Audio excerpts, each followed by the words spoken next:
Message of unity will be heard, but not everybody in the Labour Party is on the same page here.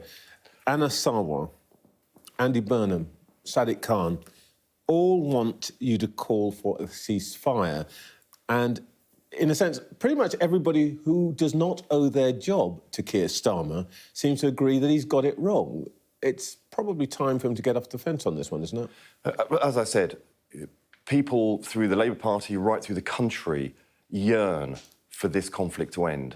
And that is perfectly understandable. I mean, look at the horrors that are unfolding on both sides of this. So they want you to choose a different path to the way it's resolved.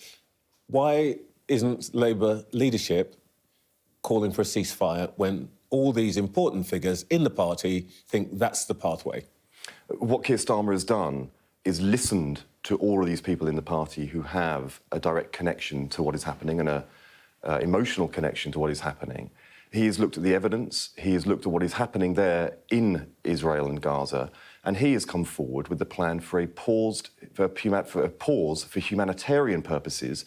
That pause to be used so we can get food, we can get water, we can get fuel, and we can get medical supplies into where it is needed. Because, Trevor, right now, what is it, if you look at this crisis through the eyes of the people who are suffering most in Gaza, then those people need this stuff right now, today. So that is what Keir is focused on. Now, I understand the point that you want a humanitarian pause, so does the government, but what Sarwar and Burnham and Khan are saying is you should be calling for a ceasefire. So to be clear, the Labour leader is basically ignoring the views of the three most significant figures in the Labour Party with their own independent mandate.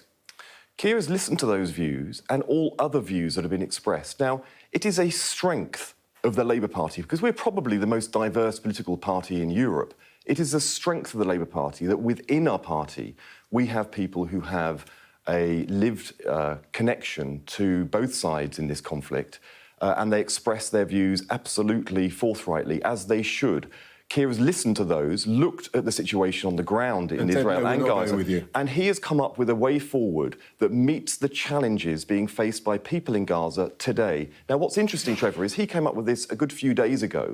Entirely at the same time that the US administration called for exactly the same. Australia did the same, and then after Keir came out, the EU did too. So we are in lockstep with our international partners, and I think all of the people and the names you've named would want Britain to be in lockstep with the international community, because that is the only way we will make a difference on the ground. I understand.